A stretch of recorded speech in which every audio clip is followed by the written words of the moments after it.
मालोकार यांनी मूकबधीर शाळेला भेट देऊन नवीन वर्षाची केली आगळीवेगळी सुरुवात।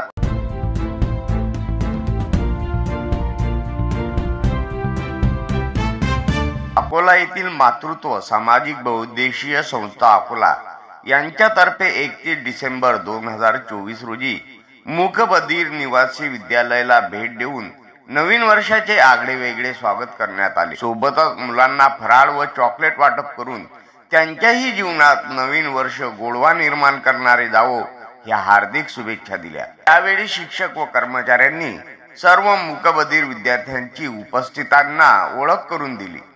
माननीय पूजाताई मालोकार मातृत्व सामाजिक बहुउद्देशीय संस्थेचे संस्थापक अध्यक्षा माननीय आमदार श्री विवेकजी पारसकर, सोबतच सागर पायधन, पत्रकार मुकेश ढोके, मनोज मालोकार, मंजू गावंडे, शिल्पा वाहवळ, भारती डहाके, योगिता धारपवार, मोहम्मद रियाज भाई, निर्मल आई दासानी, भूषण शिंदे, अमोल भटकर, अमोल नजरधने, सुमित सिरसाट हे प्रामुख्याने मंचावर उपस्थित होते।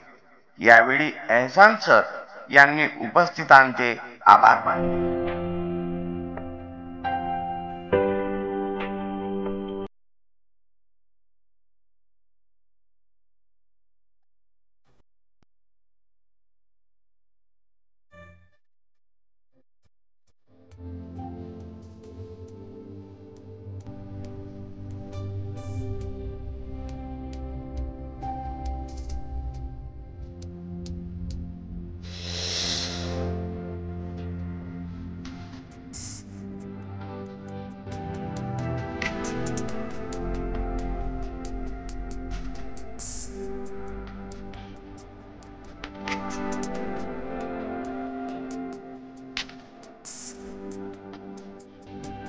नवनवीन व्हिडिओ पाहण्यासाठी सबस्क्राइब करा आणि बेल आयकॉनला क्लिक करायला विसरू नका।